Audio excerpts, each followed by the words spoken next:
Terima kasih Tuhan, kami tahu Tuhan, kami punya Allah yang luar biasa. Kami tahu Tuhan, kami akan memperoleh kemenangan. Kami tahu Tuhan, di masalah apapun yang kami hadapi hari-hari ini, kami tahu kami punya Allah yang lebih besar dari setiap masalah kami. Berkati setiap jemaat-Mu, setiap orang-orang yang menonton tayangan ini Tuhan. Berkati mereka berlimpah-limpah, penyertaan Tuhan sempurna. Tidak ada sakit, penyakit, mara bahaya apapun yang dapat datang dalam kehidupan mereka. Karena Engkau melindungi kami semua. Terima kasih Tuhan, biar setiap firman ditaburkan pagi hari ini akan mendatang dan menjadikan kami lebih kuat lagi. Dan akan tumbuh di hati kami yang subur, berbuah lebat. Dan melalui hidup kami, nama Yesus ditinggikan. Dan melalui hidup kami, orang lain diberkati. Terima kasih Yesus, hanya di dalam nama Yesus kami berdoa dan mengucap syukur. Kiranya diberkati, sama-sama katakan, amin. Shalom. Apa kabar hari ini? Bapak Ibu sekalian, saya tahu bahwa hari-hari ini bukan hari-hari yang sangat menyenangkan. Karena kami tahu bahwa banyak sekali musibah yang terjadi di mana-mana. Mulai dari banjir, mulai dari gempa bumi, dan hari-hari ini kita mengalami yang namanya wabah penyakit corona. Wabah ini sudah melanda hampir seluruh di dunia. Bukan hanya sakit penyakit, tapi juga kita memasuki yang namanya krisis global. Ekonomi secara hari-hari ini sangat turun. Saham di dunia saya melihat beberapa mengalami penurunan yang sangat tajam. Bahkan harga emas sudah melonjak sampai lebih dari 900.000. Dan rupiah, 1 US dollar sempat menyentuh di harga 17.000. Bapak Ibu sekalian, kalau kita menghadapi sakit penyakit yang ada, juga krisis yang ada, kita tahu bahwa semua industri hari-hari ini mengalami masalah yang sama. Mulai dari pariwisata, tentunya kita melihat banyak perjalanan yang sudah di-cancel. Tempat-tempat wisata yang sudah ditutup. Dan hotel-hotel banyak yang di-cancel. Juga masalah pendidikan. Sudah kita melihat banyak murid-murid yang sekolah di rumah. Banyak industri yang sudah mulai tutup. Dan juga perkantoran yang sudah diterapkan work at home. Bahkan gereja hari ini melakukan yang namanya ibadah di rumah. Kalau kita melihat sesuatu yang hari-hari ini terjadi, kadang-kadang kita bilang apa? Ini sangat menakutkan. Boleh kita waspada, tapi bukan berarti kita bereaksi yang berlebihan.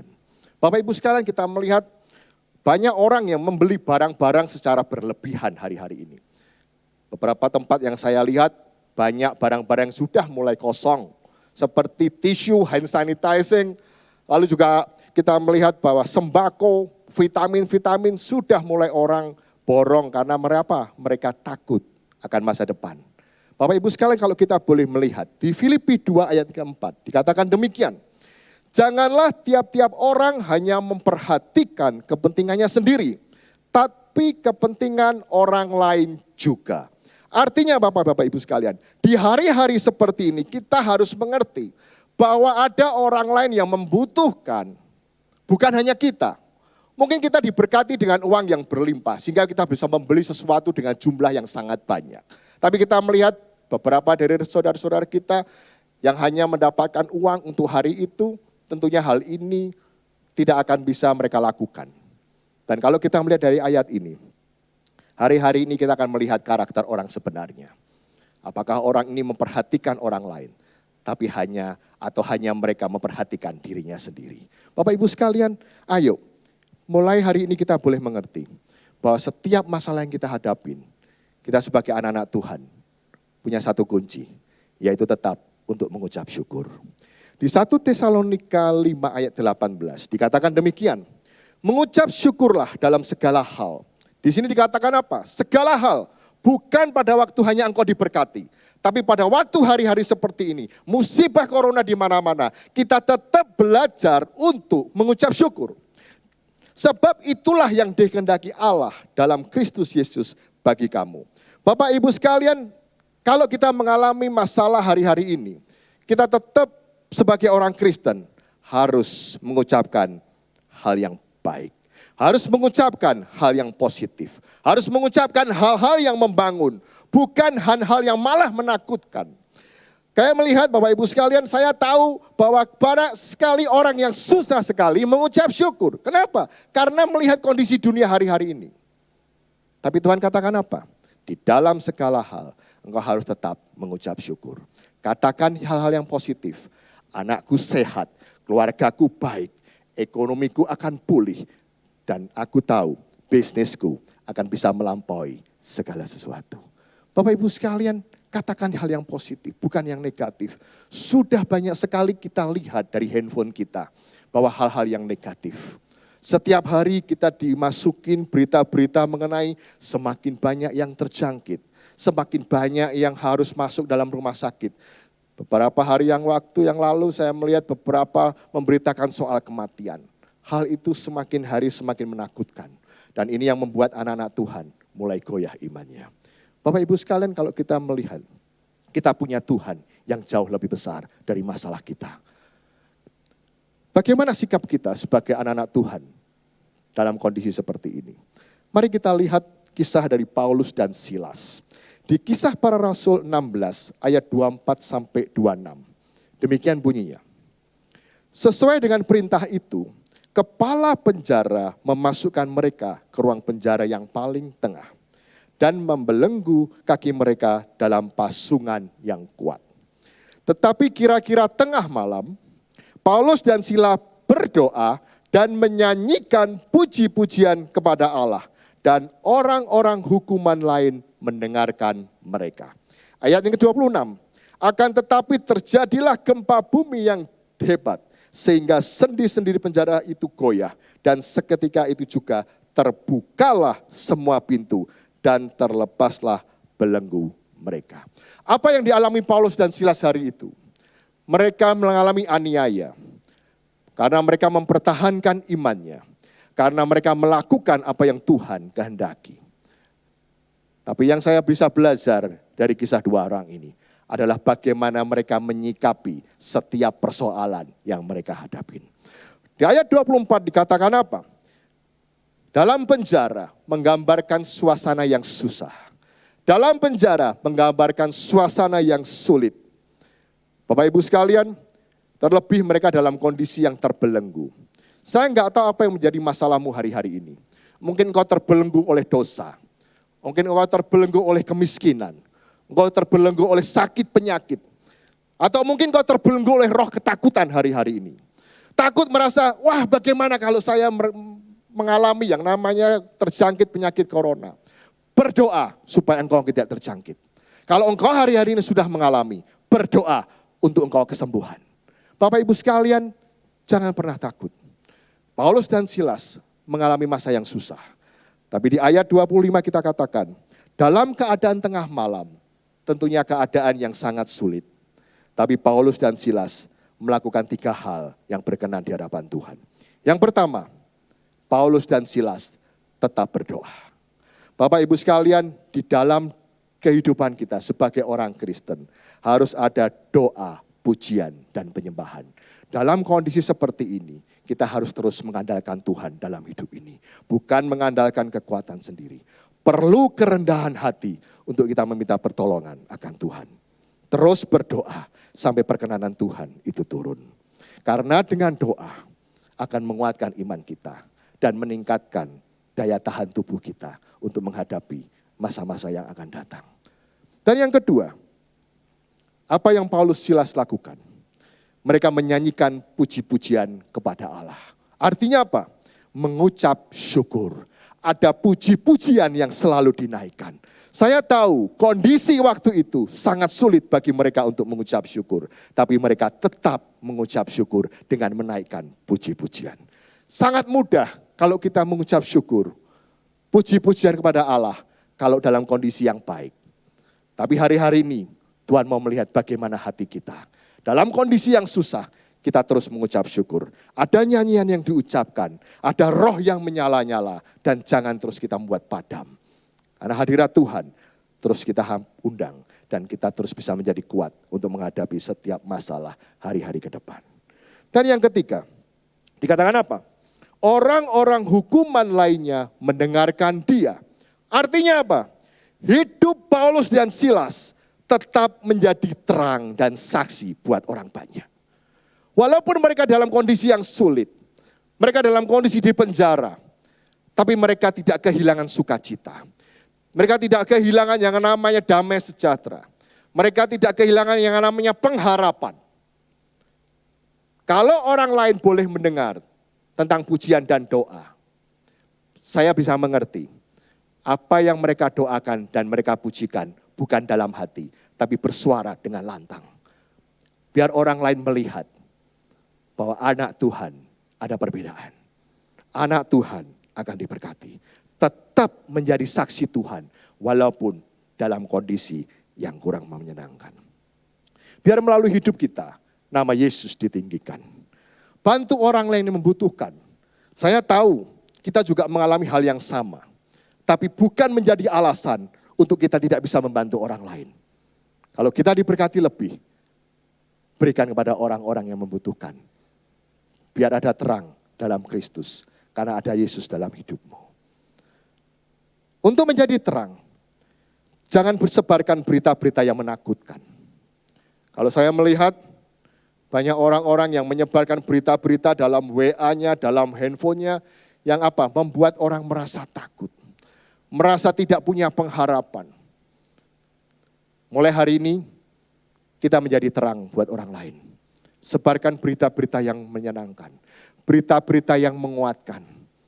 Karena selalu ada pengharapan di dalam Tuhan. Tuhan tidak pernah mengecewakan. Bapak Ibu sekalian, kita melihat lagi di 1 Petrus 4 ayat ke-7. 1 Petrus 4 ayat 7 dikatakan demikian. Kesudahan segala sesuatu sudah dekat. Artinya apa? Ini adalah tanda-tanda kedatangan Tuhan Yesus yang kedua kali. Dikatakan kesudahan segala sesuatu sudah dekat. Karena itu, kuasailah dirimu dan jadilah tenang supaya kamu dapat berdoa. Bapak Ibu sekalian, kalau kita melihat suasana di luar, suasananya mereka ketakutan. Mereka tidak memiliki ketenangan. Dan akibatnya apa? Mereka tidak bisa berdoa. Mereka tidak bisa mengucap syukur. Karena setiap hari apa yang mereka dapatkan hanyalah ketakutan, ketakutan. Berita-berita negatif, berita-berita yang membuat mereka takut akan hidup ini. Saya katakan Paulus dan Silas memberikan contoh yang baik. Walaupun mereka dalam kondisi yang susah, dalam kondisi yang sulit, tapi mereka tetap berdoa, mengucap syukur, dan hidup mereka menjadi terang buat orang lain. Ayat selanjutnya, ayat yang ke-26. Terjadi gempa bumi yang hebat. Bapak Ibu sekalian, gempa bumi terjadi pada waktu itu karena ada doa dan pujian yang dinaikkan. Dengan adanya gempa bumi membuat semua pintu-pintu penjara itu terbuka. Dengan adanya goncangan, mujizat Tuhan akan dinyatakan secara lebih lagi. Kalau kita mengalami goncangan hari-hari ini, saya percaya bahwa mujizat Tuhan akan jauh lebih besar dinyatakan. Bapak Ibu sekalian, kenapa kita harus mengalami masalah dan goncangan? Mungkin hari-hari ini engkau merasa tidak tahu jalan keluar. Tidak tahu apa yang dapat menyelesaikan masalahmu. Biar melalui setiap permasalahan kita hadapin, goncangan yang kita hadapin hari-hari ini, biar setiap pintu-pintu penjara itu boleh dibuka. Setiap pintu-pintu masalahmu boleh terbuka dan Tuhan akan berikan jalan keluar. Mau menikmati berkat Tuhan yang luar biasa, goncangannya pun juga luar biasa. Dan saya tahu melalui goncangan, mujizat Tuhan akan semakin dinyatakan. Jangan pernah takut, Tuhan beserta kita. Kalau kita membaca kisah Paulus dan Silas selanjutnya, maka kita akan mengerti bahwa melalui goncangan dan melalui kejadian akan apa yang dialami oleh Paulus dan Silas, ternyata mengakibatkan penuaian jiwa. Di mana kepala penjara dan seluruh isi keluarganya menerima Yesus dan meminta dirinya untuk dibaptis. Bapak Ibu sekalian, dampak dari kejadian wabah corona ini adalah penuaian jiwa. Dan orang-orang akan kembali kepada Tuhan Yesus. Bukan uang mereka, bukan kekayaan mereka, bukan jabatan mereka, bukan koneksi mereka yang membuat mereka selamat. Tapi hanya Yesus yang akan melindungi dan menyertai. Sekali lagi saya katakan, dalam keadaan seperti ini, yang harus kita lakukan yang pertama, tetap berdoa. Memuji Tuhan, dan tetap hidup menjadi terang dan berkat buat orang lain. Jangan lagi kita terus-menerus membicarakan tentang corona, tapi kita beritakan tentang Yesus. Khotbah saya yang singkat ini, biar menjadi kekuatan buat kita semua. Kalau ada pengharapan di dalam setiap masalah. Ada berkat Tuhan yang sudah disiapkan buat engkau dan saya di dalam setiap problem hidupmu. Dari Paulus dan Silas kita boleh mengerti bagaimana kita menghadapi wabah hari-hari ini. Tetap mengucap syukur. Dengan ucapan syukur, kita membuka pintu berkat. Dengan mengucap syukur, kita memberikan yang terbaik buat Tuhan. Bukan waktu kita hanya diberkati, tapi dengan wabah seperti ini, membuat kita terus hidup takut akan Tuhan. Pakai waktu-waktu ini untuk kita terus membaca firman Tuhan. Pakai waktu-waktu yang ada untuk kita semakin dekat dengan Tuhan. Orang yang melekat sama Tuhan akan selalu Tuhan lindungi dan Tuhan berkati. Saya rindu sekali untuk berdoa untuk Bapak Ibu yang ada di rumah, yang menonton tayangan ini. Mari saya minta kita semua untuk angkat tangan. Saya akan berdoa. Tuhan, terima kasih untuk firman-Mu. Kami boleh mengerti Tuhan bahwa ada pengharapan. Ada jalan keluar dari setiap goncangan kita alami. Kalau hari-hari ini kami mengalami wabah corona Tuhan, kami tahu Tuhan semua yang terjadi atas seizin Tuhan. Dan kami tahu nama Yesus yang akan ditinggikan. Terima kasih Yesus, berkati setiap tangan-tangan yang terangkat. Perlindungan Tuhan sempurna atas keluarga mereka. Tidak ada sakit penyakit yang dapat masuk dalam kehidupan mereka. Berkati usaha mereka Tuhan. Kalau hari-hari ini mengalami goncangan. Kalau banyak usaha-usaha yang ditutup hari ini, Kau tetap cukupkan mereka. Karena Tuhan adalah pemelihara kami. Terima kasih Yesus, berkati setiap kami Tuhan. Ada doa di setiap rumah-rumah. Ada perlindungan di setiap tempat tinggal mereka. Dan kami percaya, kami semua akan melaluinya dengan penuh dengan kemenangan. Terima kasih Yesus, hanya di dalam nama Yesus kami berdoa dan mengucap syukur. Kita yang diberkati, sama-sama katakan, amin.